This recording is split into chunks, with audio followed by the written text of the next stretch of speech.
এখন আমি একটি প্যানে সামান্য পরিমাণ তেল নিয়ে নিচ্ছি। তেলটা একটু গরম হয়ে আসলে আমি এখানে দিয়ে দিচ্ছি আধা কাপ পরিমাণ পেঁয়াজ।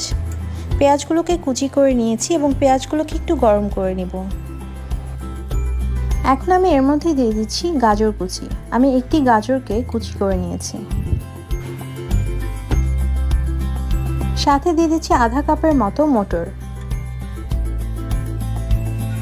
আমি এখন সবগুলো উপকরণকে সামান্য কয়েক সেকেন্ডের জন্য নাড়িয়ে নিচ্ছি। সাথে দিয়ে দিচ্ছি সামান্য পরিমাণ লবণ। লবণটা যাতে সবজিগুলোর মধ্যে ঢুকে যায় সেজন্য আমি এই পর্যায়ে একটু লবণ ব্যবহার করেছি। এখন আমি দিয়ে দিচ্ছি টমেটো কুচি। আমি এখানে 2টি টমেটোকে কুচি করে নিয়েছি আর দিয়ে দিচ্ছি 4-5টার মতো কাঁচামরিচ।